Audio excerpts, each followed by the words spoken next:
Hi friends, ఈరోజు మనం Indian సొసైటీలో భాగంగా 6వ పాఠ్యాంశమైన తెగ అనే పాఠ్యాంశం గురించి ఈరోజు తెలుసుకున్నాం. ఈ తెగ అనే పాఠ్యాంశం నుంచి ప్రతి కాంపిటేటివ్ ఎగ్జామ్కి 1 లేదా 2 ప్రశ్నలు వచ్చే అవకాశం ఉంది. ఇప్పుడు ఈ పాఠ్యాంశం గురించి తెలుసుకున్నాం. నాగరిక సమాజానికి దూరంగా నివసిస్తూ ప్రత్యేక సంస్కృతి సంప్రదాయాలు కలిగి ఉన్న వారిని ఏమంటారు? గిరిజనులు లేదా ఆదివాసులు లేదా ఎస్టీలు అంటారు. ట్రైబ్ అనే ఆంగ్ల పదానికి మూలం ఏ పదం? ట్రైబ్స్ అనే రోమన్ పదం. 342(1) ప్రకారం రాష్ట్ర ప్రభుత్వాలు ప్రతిపాదించిన తెగలను ఎవరు ప్రకటిస్తారు? రాష్ట్రపతి. షెడ్యూల్ కులాలు, షెడ్యూల్ తెగల వారి ఆర్థిక విద్యాపరమైన అభివృద్ధుల పట్ల రాజ్యం ప్రత్యేక శ్రద్ధ చూపించాలని ఏ ప్రకరణం తెలుపుతుంది? 46వ ప్రకరణం. ప్రపంచంలో తొలిసారిగా గిరిజన జీవన విధానంపై పరిశోధించింది ఎవరు? Lewis Henry Morgan. Lewis Henry Morgan రచించిన గ్రంథం ఏది? ది ఏషియంట్ సొసైటీ 1877లో రచించారు. భారతదేశంలో వెన్నెలకంటి రాఘవయ్య గిరిజనులపై పరిశోధించింది ఏ గ్రంథాన్ని రాశారు? ట్రైబ్స్ ఇన్ ఇండియా అనే గ్రంథాన్ని రాశారు. ఇప్పుడు మనం గిరిజన సమాజాల నిర్వచనాల గురించి తెలుసుకున్నాం.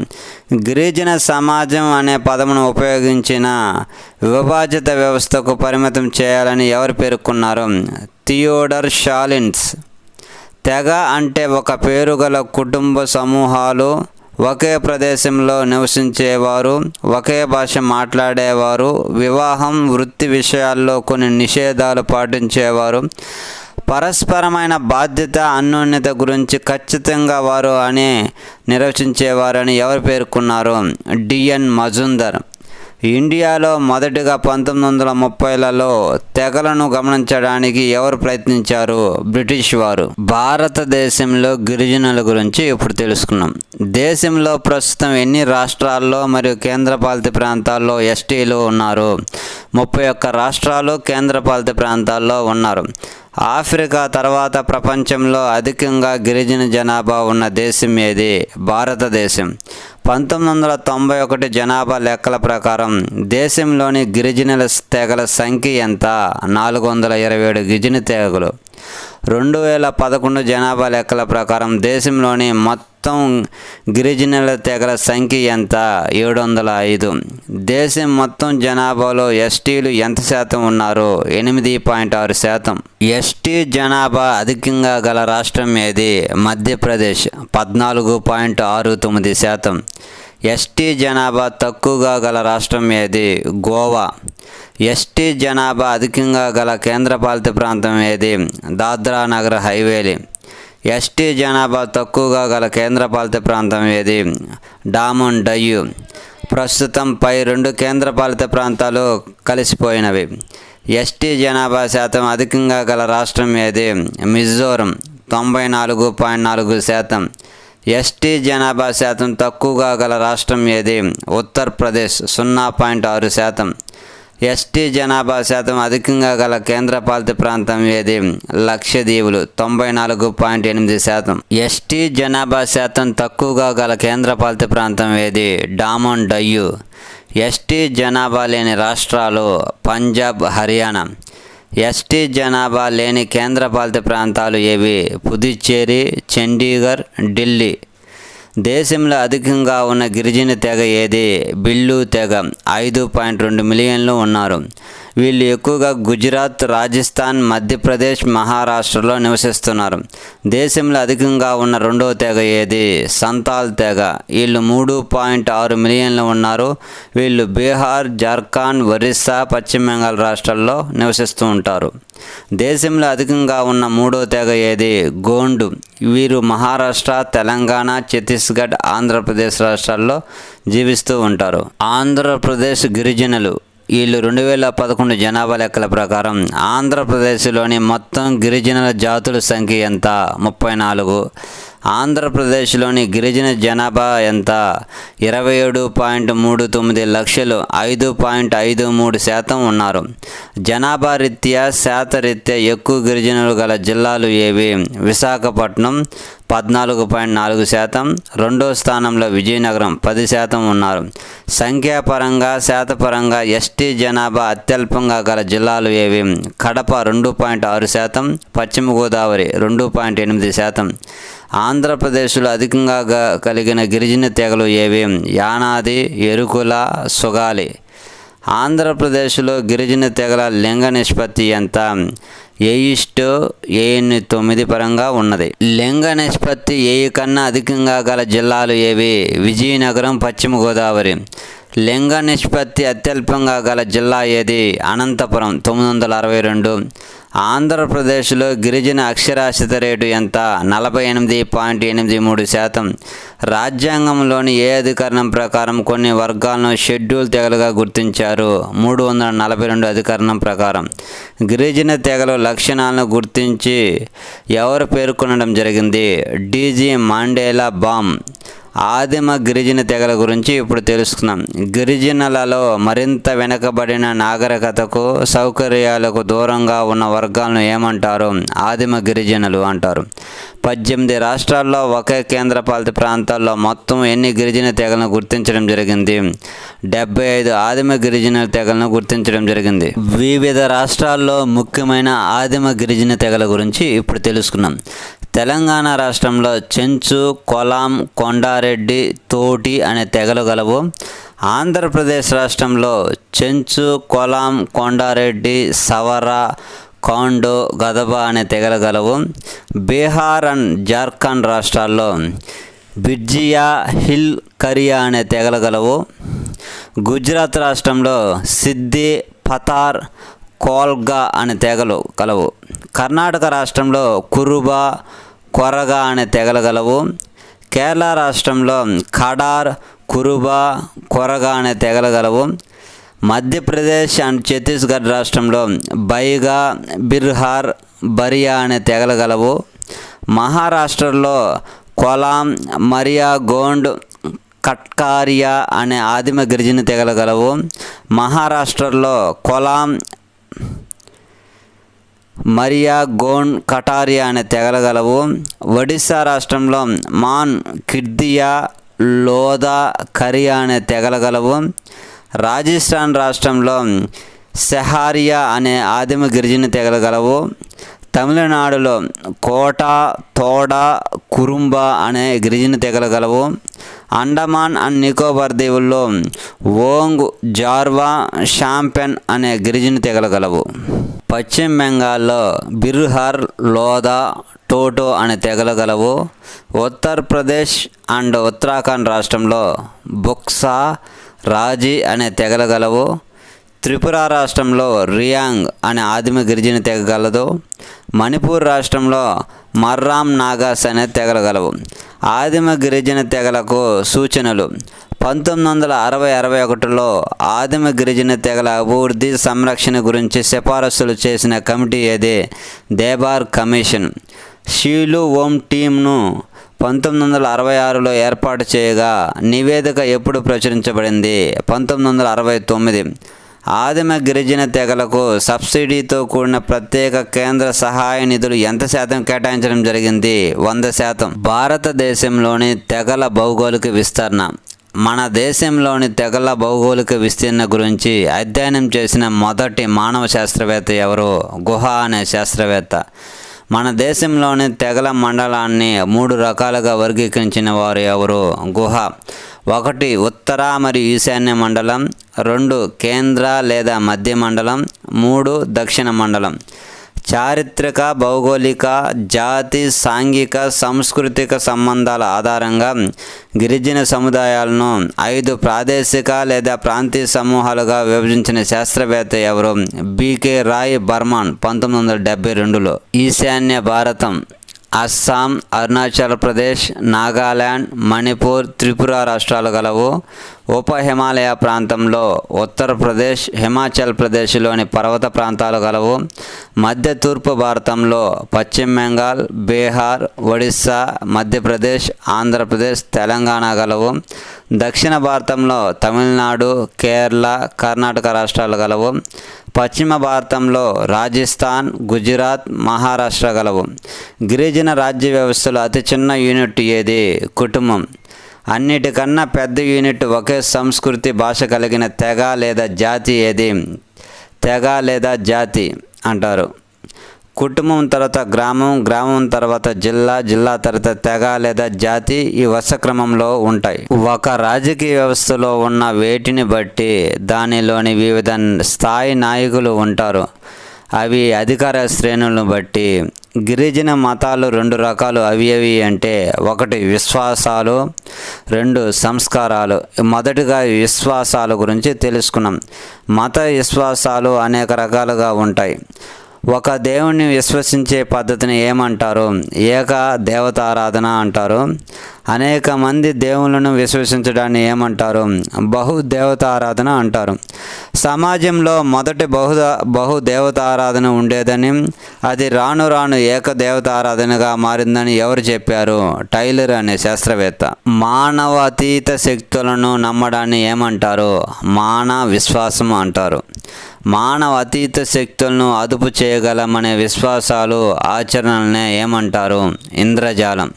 జేమ్స్ ఫ్రేజర్ ఏ గ్రంథంలో ఇంద్రజాలాన్ని రెండు రకాలుగా వర్గీకరించారు? ది గోల్డెన్ బౌ అనే గ్రంథంలో. ఒకటి అనుకరణ ఇంద్రజాలం, రెండు సాంక్రమిక ఇంద్రజాలం. మతపరమైన సాంకేతికాలను వ్యక్తం చేసే చర్యలను ఏమంటారు? సంస్కారాలు.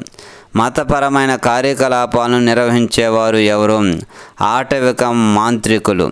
గిరిజనులు ఎక్కువగా వేటిని నమ్ముతారు? మన విశ్వాసాలను, నలుపు ఇంద్రజాలాన్ని నమ్ముతారు. సర్వాత్మవాదమును ప్రతిపాదించినది శాస్త్రవేత్త ఎవరు? E B Tylor. ఇతని గ్రంథం ప్రిమేటివ్ కల్చర్ 1871లో రాయడం జరిగింది.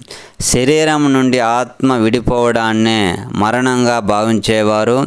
మతము యొక్క మొదటి రూపం అని ఏ వాదం తెలియజేస్తుంది? సర్వాత్మకవాదం. జీవాత్మవాదమును ప్రతిపాదించినది ఎవరు? ఆర్ఆర్ మారెట్. అతి ప్రాచీన కాలంలోని మానవునిలో ఒక అతీత శక్తిని విశ్వసించేవారు. అతీత శక్తి మానవులపై తన ప్రభావాన్ని ఎంతగానో చూపుతూ ఉంటుందని ఎవరు పేర్కొన్నారు? ఆర్ఆర్ మారెట్. అతీత శక్తిని మలేషియాలో ఏ విధంగా పిలుస్తారు? మానా అని పిలుస్తారు. మన దేశంలోని అతీత శక్తిని హో తెగలు ఏ విధంగా పిలుస్తారు? బోంగా అని పిలుస్తారు. అమెరికాలోని అతీత శక్తిని ఇరాకీ ఇండియన్స్ ఏ విధంగా పిలుస్తారు? వరిండా అని పిలుస్తారు. ప్రకృతివాదాన్ని ఎవరు ప్రతిపాదించారు? Marks Muller.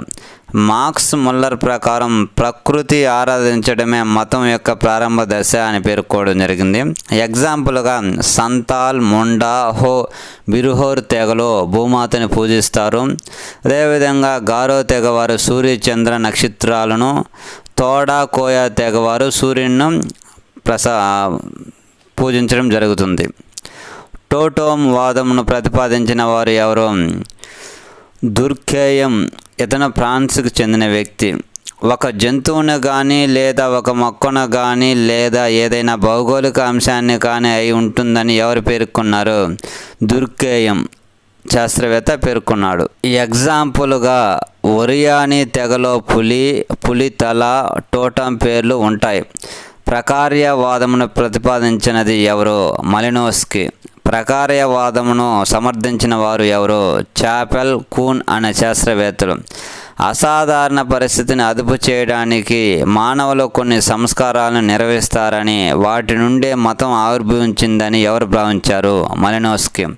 వ్యవసాయం, వేట, అరణ్యంలో లభించే కాయలు, పండ్లు, కట్టెలు లాంటి ఉత్పత్తులు అమ్ముకోవడం గిరిజన ప్రధాన ఆర్థిక కార్యకలాపాలను ఏమంటారు? అటవీ ఆధారిత ఎకానమీ అంటారు. ఇప్పుడు మనం బోస్ వర్గీకరణ గురించి తెలుసుకుందాం.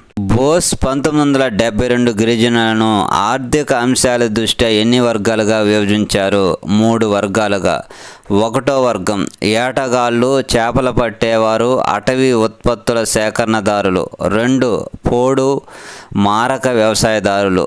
3 నాగాలని ఉపయోగించి వ్యవసాయం చేసే స్థిర వ్యవసాయదారులు. వీళ్ళల్లో సంతాల్, గోండ్, ఓరోన్, ముండా తెగలు కలవు.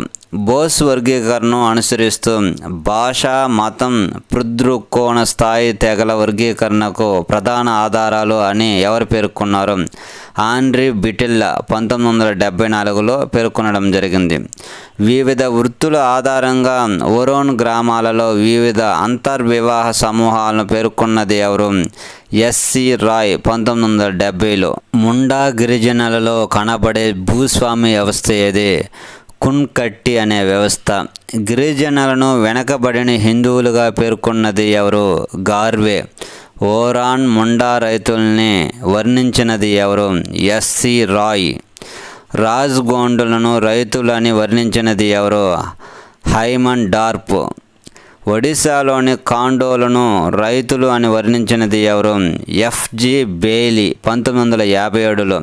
ఇప్పుడు మనం సహచర ఎంపిక గురించి తెలుసుకున్నాం. 1 సంప్రదింపుల ద్వారా వివాహం. అమ్మాయి, అబ్బాయి కుటుంబ సభ్యులు పరస్పరం ఒకరినొకరు సంప్రదించి అనంతరం వివాహం నిశ్చయం చేసుకున్న వివాహాన్ని ఏమంటారు? సంప్రదింపుల ద్వారా వివాహం అంటారు. ఎగ్జాంపుల్గా 1 హిందూ, క్రిస్టియన్, ఇస్లాం మతస్థులు. 2 నల్లమలలోని చెంచులు. 2 సేవ ద్వారా వివాహం. ఓలి ఇవ్వలేని వరుడు అమ్మాయి కుటుంబానికి కొంత సేవ చేసిన అనంతరం జరిగే వివాహం ఏది? సేవ ద్వారా వివాహం.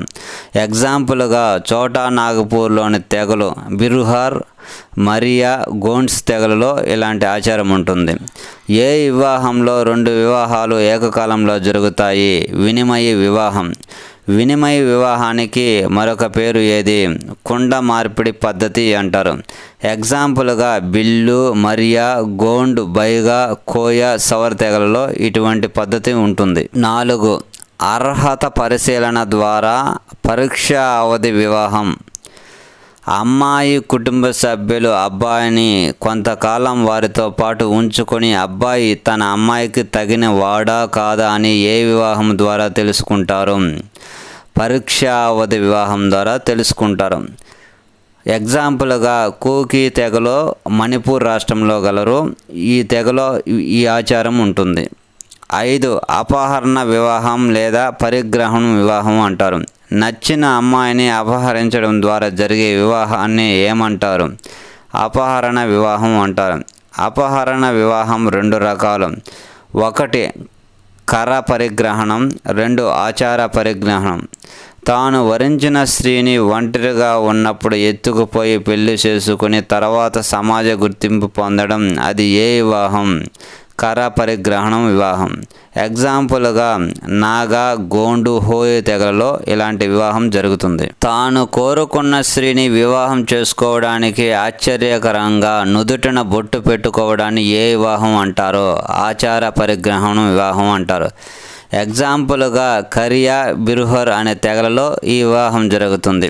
6 అనాహుత వివాహం. అమ్మాయి తన ఇష్టం వచ్చిన అబ్బాయిని పట్టుదలగా వివాహం చేసుకోవడానికి ఏ వివాహం అంటారో అనాహుత వివాహం అంటారు. ఎగ్జాంపుల్గా హూ తెగ, కమార్ తెగలలో ఇటువంటి వివాహం జరుగుతుంది. 7 ప్రయోగ వివాహం. ఏ వివాహ పద్ధతిలో కొన్ని అంశాలని పోటీగా ఉంచే గెలిచిన వారికి అమ్మాయిని ఇస్తారు, అటువంటి వివాహం ఏది? ప్రయోగ వివాహం. ఎగ్జాంపుల్గా బిల్ తెగలలో బిల్లుల్లోని హోలీ రోజున జరపబడుతుంది. ఇటువంటి వివాహం బిల్ అనే తెగలలో జరుగుతుంది. 8 పలాయన వివాహం. అమ్మాయి, అబ్బాయి ఇష్టపడి కుటుంబ సభ్యులు ఒప్పుకోనప్పుడు ప్రేమ జంట పారిపోయి లేచిపోయి వివాహం చేసుకుంటారు. ఆ వివాహాన్ని ఏమంటారు? పలాయన వివాహం. ఎగ్జాంపుల్గా గోండ్, సవర, కొండదొర, భగత, కాండో తెగలలో ఇలాంటి వివాహం జరుగుతుంది. 9 కన్యాశుల్క వివాహం. వరుడు వధువుకు కన్యాశుల్కం ఇచ్చే వివాహం చేసుకోవడాన్ని ఏ వివాహం అంటారు? కన్యాశుల్క వివాహం అంటారు. ఎగ్జాంపుల్గా హో తెగ, నాగా తెగలలో ఇటువంటి వివాహం జరుగుతుంది. వివిధ రాష్ట్రాల్లో ముఖ్యమైన గిరిజన తెగల గురించి ఇప్పుడు తెలుసుకుందాం. 1. బోటియాలు అనే గిరిజన తెగ ఉత్తరప్రదేశ్, ఉత్తరాఖండ్ రాష్ట్రాల్లో ఎక్కువగా ఉంటారు. 2. జార్వార్లు గిరిజన తెగ, వీళ్ళు దక్షిణ మధ్య అండమాన్లో ఉంటారు. 3. గద్దీ, లాహూలా అనే తెగలలో హిమాచల్ ప్రదేశ్లో కలరు. 4. గోండులు, వీరు ఎక్కువగా మధ్యప్రదేశ్, జార్ఖండ్ రాష్ట్రాల్లో ఎక్కువగా ఉంటారు. 5వ తెగ కరియా తెగ, వీళ్ళు మధ్యప్రదేశ్లో. 6. ఖాసా తెగ, ఉత్తరాఖండ్, హిమాచల్ ప్రదేశ్లో. 7. బిల్లులు, వీళ్ళు ఎక్కువగా మధ్యప్రదేశ్, రాజస్థాన్లో ఎక్కువగా ఉంటారు. 8. తోడాలు తెగ, వీళ్ళు తమిళనాడులోని నీలగిరి ప్రాంతంలో ఎక్కువగా ఉంటారు. 9. కట్కారీ తెగ, వీళ్ళు ఎక్కువగా మహారాష్ట్రలో కలరు. 10. చుటియా గారో తెగ, వీళ్ళు అస్సాం రాష్ట్రంలో ఎక్కువగా ఉంటారు. 11. బిర్హోర్ బైగా తెగలలో మధ్యప్రదేశ్, జార్ఖండ్ రాష్ట్రాల్లో ఎక్కువగా ఉంటారు. 12. అవో తెగ, వీళ్ళు ఎక్కువగా నాగాలాండ్, అస్సాం రాష్ట్రాల్లో ఎక్కువగా ఉంటారు. 13. ఆదివాసులు మురియా తెగలు ఛత్తీస్గఢ్ రాష్ట్రంలోని బస్తర్ జిల్లాలో ఎక్కువగా ఉంటారు. 14. బేకర్వాల్ తెగలలో జమ్మూ అండ్ కాశ్మీర్ రాష్ట్రాల్లో ఎక్కువగా ఉంటారు. 5. చెంచు తెగ తెలంగాణ, ఆంధ్రప్రదేశ్, ఒడిశా రాష్ట్రాల్లో ఎక్కువగా ఉంటారు. 16. బూయా తెగ, వీళ్ళు ఎక్కువగా మధ్యప్రదేశ్, అస్సాం రాష్ట్రాల్లో ఉంటారు. 17. అపటాని, డాప్లా తెగలో అరుణాచల్ ప్రదేశ్లో ఎక్కువగా ఉంటారు. 18. కనికర్, ఇరుల, కోట, తోడా తెగలలో ఎక్కువగా తమిళనాడులో ఉంటారు. 19. జయంతియా గారో తెగలలో ఎక్కువగా మేఘాలయ రాష్ట్రంలో ఎక్కువగా ఉంటారు. 20. గుజ్జర్లు, గుజరాత్ మరియు హిమాచల్ ప్రదేశ్ రాష్ట్రాల్లో ఉంటారు. 21. వర్లీలు, ఈ తెగ ఎక్కువగా మహారాష్ట్ర, గుజరాత్ రాష్ట్రాల్లో ఉంటారు. 22. ఖాండో తెగ మధ్యప్రదేశ్, ఒడిశా రాష్ట్రంలో ఉంటారు. 23. మోప్లా, ఈ మోప్లా తెగవారు కేరళలోని మలబార్ తీరంలో ముస్లింల్లో ఎక్కువగా ఉంటారు. 24. ఓరాన్లు తెగ జార్ఖండ్, ఒడిశా రాష్ట్రాల్లో ఎక్కువగా కనిపిస్తారు. 25. ఓంగే తెగ, వీళ్ళు లిటిల్ అండమాన్లో ఉంటారు. 26. కాశీలు తెగ, వీళ్ళు అస్సాం, మేఘాలయ రాష్ట్రాల్లో ఉంటారు. 27. మీనా, ఈ తెగవారు రాజస్థాన్లో ఎక్కువగా కనబడతారు. 28. సంతాళ్ళు, వీళ్ళు పశ్చిమ బెంగాల్, ఒడిశా రాష్ట్రాల్లో ఎక్కువగా ఉంటారు. 29. కోల్ తెగవారు మధ్యప్రదేశ్, మహారాష్ట్ర రాష్ట్రంలో ఎక్కువగా ఉంటారు. 30. మోన్సా, సింగ్పో, అబోర్లు, గలాంగ్, వాంచు తెగలలో వీళ్ళు ఎక్కువగా ఈశాన్య రాష్ట్రాల్లో ఉంటారు. 31. ముండా తెగ, వీళ్ళు జార్ఖండ్, పశ్చిమ బెంగాల్ రాష్ట్రంలో ఉంటారు. 32. నాగాలు, మికిర్, సెమ, అంగామి, చాంగ్ అనే తెగలలో ఎక్కువగా నాగాలాండ్ రాష్ట్రంలో ఉంటారు. 33. సెంటినెలీస్ అనే తెగవారు, వీళ్ళు ఎక్కువగా అండమాన్, నికోబార్ దీవుల్లో ఉంటారు. ఇది వెరీ వెరీ ఇంపార్టెంట్. 34. లుషాయ్ తెగ, వీళ్ళు త్రిపుర, మిజోరం రాష్ట్రాల్లో ఎక్కువగా ఉంటారు. 35. షాంపెన్ తెగవారు నికోబార్ దీవుల్లో గలరు. కొల్లాం, గోండ్, పర్దాన్ అనే తెగలలో తెలంగాణ రాష్ట్రంలో కలరు. 37. కూకీ తెగ, వీళ్ళు ఎక్కువగా మణిపూర్, అస్సాం రాష్ట్రాల్లో కలరు. ఇండియన్ సొసైటీలో భాగంగా 6వ పాఠ్యాంశమైన తెగ అనే పాఠ్యాంశమును బిట్స్ రూపంలో మీకు అందించడం జరిగింది. ఈ బిట్స్ మీకు కాంపిటేటివ్ ఎగ్జామ్లో ఉపయోగపడతాయని ఆశిస్తూ, మా వీడియోస్ మీకు నచ్చినట్లయితే లైక్ చేయండి, షేర్ చేయండి, ప్లీజ్ సబ్స్క్రైబ్ చేయండి. మరొక పాఠ్యాంశంతో మరొక వీడియోలో కలుసుకుందాం.